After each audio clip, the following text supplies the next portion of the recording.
Hello welcome back. ഇന്നത്തെ വീട്ടിൽ നമ്മൾ ഡിസ്കസ് ചെയ്യാൻ പോകുന്നത് കോഫി അവനൂർ എഴുതിയ ദ വീവർ ബേർഡ് എന്ന പോവാണ്. ആക്ച്വലി ഇതൊരു പോസ്റ്റ് കൊളോണിയൽ പോവാണ്.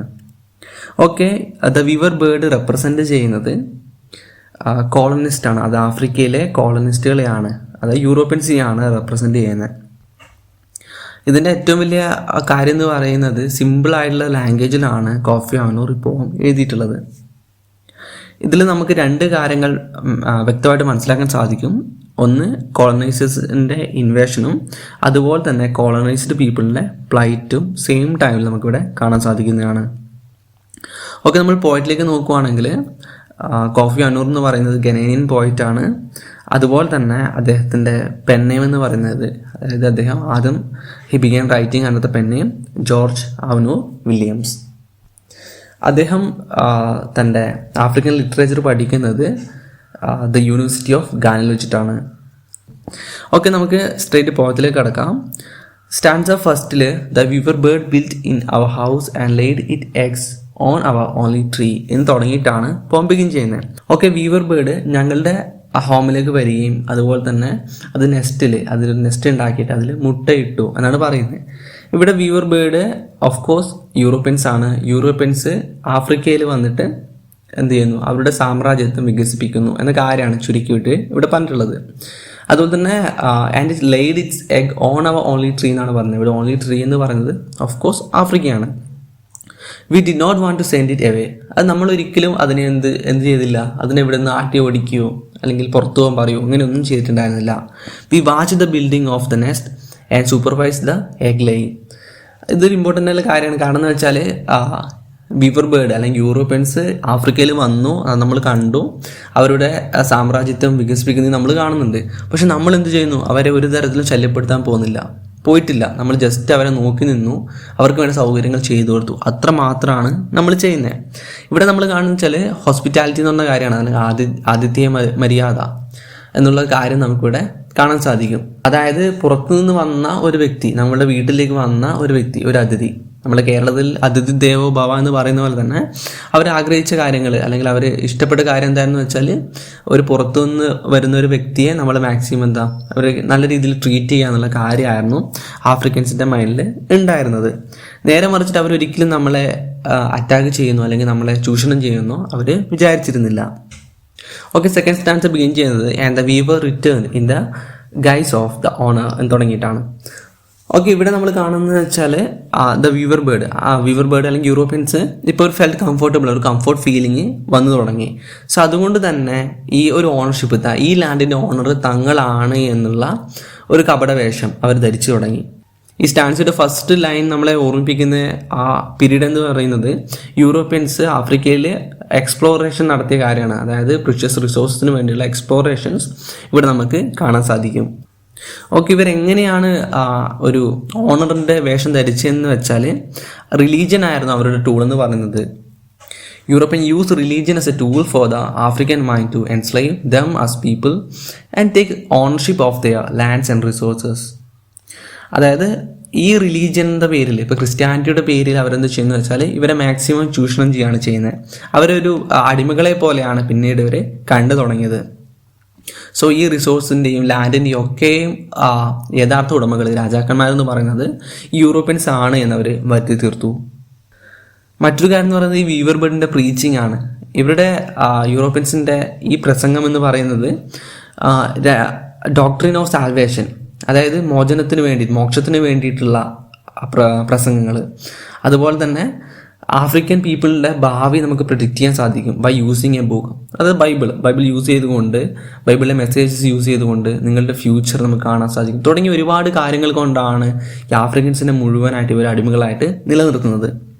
അതുപോലെ തന്നെ ഈ സ്റ്റാൻസിയുടെ എൻഡിങ്ങിൽ and our new horizon limits at its nest. നമ്മുടെ പുതിയ ഹൊറൈസൺ, നമ്മുടെ പുതിയ ചക്രവാളങ്ങൾ എവിടെ എൻഡ് ചെയ്യുന്നു വെച്ചാൽ അവരുടെ അതിൻ്റെ നെസ്റ്റിൽ എൻഡ് ചെയ്യുന്നു. വിച്ച് മീൻസ് ദാറ്റ് നമുക്ക് ഒരുപാട് പുതിയ എക്സ്പീരിയൻസ് ഇവിടെ കിട്ടിക്കഴിഞ്ഞു. പുതിയ കൾച്ചർ നമുക്ക് കിട്ടിക്കഴിഞ്ഞു. പക്ഷേ ഇതൊക്കെ എവിടെയാണ് എൻഡ് ചെയ്യുന്നതെന്ന് വെച്ചാൽ അവരുടെ ലോസിൽ, അവരുണ്ടാക്കിയ നിയമങ്ങളിൽ എൻഡ് ചെയ്തു. സോ ഇതൊന്നും നമുക്ക് വേണ്ടി ഉണ്ടാക്കിയതല്ല, അല്ലെങ്കിൽ നമുക്കിത് കൂടുതലായിട്ടൊന്നും നമുക്ക് നേടാനില്ല. അതിലുപരി അവർക്കാണ് നേടാനുള്ളത് എന്നും അവരാണ് ഇവിടെ ഓണർ എന്നും ഒരു കാര്യം അവരിവിടെ വരുത്തി തീർക്കുന്നു. ഓക്കെ, ഈ ഒരു സ്റ്റാൻസിയാണ് നമുക്ക് യൂറോപ്യൻസിൻ്റെ ഡ്യുവലിറ്റി എന്ന ക്യാരക്ടർ നമുക്ക് കാണാൻ സാധിക്കുന്നത്. കാരണം എന്ന് വെച്ചാൽ അവർ രണ്ട് കാര്യങ്ങളാണ് ഇവിടെ ഒരേ സമയത്ത് നടപ്പാക്കുന്നത്.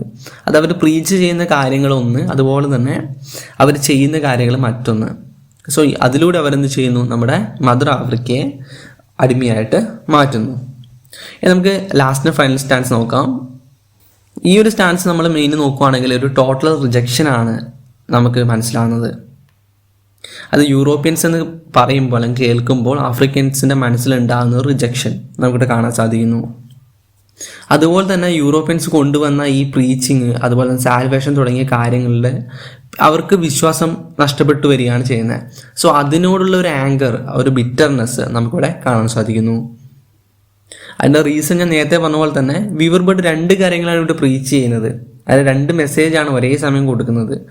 അവർ നല്ല രീതിയിൽ ഒരു പോസിറ്റീവായിട്ടുള്ള കാര്യങ്ങൾ അവർ പ്രസംഗിക്കുകയും ചെയ്യുന്നത് മുഴുവൻ നെഗറ്റീവായിട്ടുള്ള കാര്യങ്ങളുമാണ്. സോ അതാണ് ഈ നമ്മുടെ ആഫ്രിക്കൻസിന് ഇവരോടുള്ള ഒരു മമത നഷ്ടപ്പെടാനുള്ള കാരണം. അതുകൊണ്ട് തന്നെ they cannot join the prayers and answers for the communicants. And towards the end of the poem നമ്മുടെ സ്പീക്കർ ഒരു ഡീപ്പറായിട്ടുള്ള ഡിലേമയിലേക്ക്, ഒരു കൺഫ്യൂഷനിലേക്കാണ് പോകുന്നത്. അതിൻ്റെ റീസൺ എന്താണെന്ന് വെച്ചാൽ ദ കറൻറ്റ് ആഫ്രിക്കൻ, ഒരു ആഫ്രിക്കയിലെ ഇപ്പോഴുള്ള ഒരു വ്യക്തി, അവൻ്റെ മുന്നിൽ രണ്ട് വഴികളാണുള്ളത്. അതായത് യൂറോപ്യൻ റിലീജിയനും അതുപോലെ തന്നെ ആഫ്രിക്കൻ ട്രഡീഷണൽ റിലീജിയനും. അതിൻ്റെ രണ്ടിൻ്റെയും മുന്നിൽ പകച്ചു നിൽക്കുന്ന ഒരു ആഫ്രിക്കക്കാരൻ്റെ ചിത്രം നമ്മുടെ സ്പീക്കർ ഇവിടെ കൊണ്ടുവരുന്നു. അതായത് ഒരു കാലത്ത് നമ്മുടെ ആഫ്രിക്കയിൽ ഒരു പുതിയ വീട് തേടി വന്നതാണ് ഈ വീവർ ബേർഡ് എന്ന് പറയുന്നത്, അല്ലെങ്കിൽ യൂറോപ്യൻസ് എന്ന് പറയുന്നത്. എന്നാൽ ഇപ്പോൾ തങ്ങളുടെ സ്വന്തം വീട് ഇപ്പം നഷ്ടപ്പെടുന്ന ഒരു അവസ്ഥയാണ് ആഫ്രിക്കൻസിലുള്ളത്. അവരിപ്പോൾ പുതിയ വീടുകൾ തേടിയിട്ട് ദിവസവും പുതിയ വീടുകൾ തേടി അന്വേഷിക്കേണ്ട അവസ്ഥ വന്നു.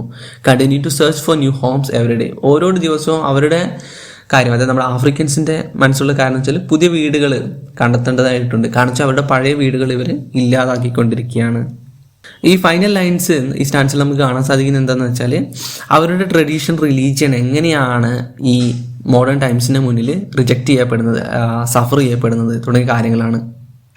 അതുപോലെ തന്നെ യൂറോപ്യൻസ് ഇവിടെ കൊണ്ടുവന്നിട്ടുള്ള എല്ലാ ഇൻസ്റ്റിറ്റ്യൂഷൻസ് ആയിക്കോട്ടെ, അല്ലെങ്കിൽ മറ്റൊരു ഡെവലപ്മെൻറ്റ് ആയിക്കോട്ടെ, അതെല്ലാം തന്നെ ആഫ്രിക്കൻ കൾച്ചർ നശിപ്പിച്ചുകൊണ്ടുള്ള ഒന്നായിരുന്നു. ആഫ്രിക്കൻസിൻ്റെ ഷ്രൈൻസ്, അവരുടെ കൾച്ചർ, അവരുടെ ആരാധന എല്ലാം ആര് നശിപ്പിച്ചു? യൂറോപ്യൻസ് നശിപ്പിച്ചു. എന്നിട്ട് അവർക്കൊരു റെലൻറ്റ് തോന്നില്ല, അല്ലെങ്കിൽ അവരുടെ മനസ്സ് അലിയുന്നില്ല. They will continue to look for new homes every day and rebuild new altars. അവർ ഡെയിലി ചെയ്യുന്ന കാര്യം വെച്ചാൽ പുതിയ ഹോംസ് അവർ കൂടുതലായിട്ട് ആഫ്രിക്കയെ കാർന്ന് തിന്നുകൊണ്ടിരിക്കുകയാണ്, പുതിയ അൾത്താറുകൾ നിർമ്മിച്ചുകൊണ്ടിരിക്കുകയാണ്. ഓക്കെ, ഏറ്റവും അവസാനത്തെ ലൈൻ നോക്കുകയാണെങ്കിൽ the old shrines defiled by the weavers excrement എന്നാണ് പറയുന്നത്. അത് അവരുടെ ഓൾഡ് ഷ്രൈൻസ് ദുഷിക്കപ്പെട്ടു. എങ്ങനെ ദുഷിക്കപ്പെട്ടു എന്ന് വെച്ചാൽ വീവേഴ്സിൻ്റെ കാഷ്ടത്താൽ ദുഷിക്കപ്പെട്ടു. അത് അവരുടെ കൾച്ചർ, അവരുടെ ആരാധന എല്ലാം തന്നെ ആര് നശിപ്പിച്ചു, അല്ലെങ്കിൽ നശിപ്പിച്ചുകൊണ്ടിരിക്കുന്നു? ഈ യൂറോപ്യൻസ് നശിപ്പിച്ചുകൊണ്ടിരിക്കുന്നു. സോ അതിനെതിരെ പോരാടുന്നതിന് വേണ്ടിയിട്ട് പുതിയ ആരാധനാലയങ്ങൾ നിർമ്മിക്കുന്നതിന് വേണ്ടിയിട്ടുള്ള അവരുടെ ഹോപ്പ്, അവരുടെ ഒരു പ്രതീക്ഷയോട് കൂടിയാണ് ഇപ്പോൾ ഇവിടെ എൻഡ് ചെയ്യുന്നത്. So that's all about it, and see you in the video. Bye.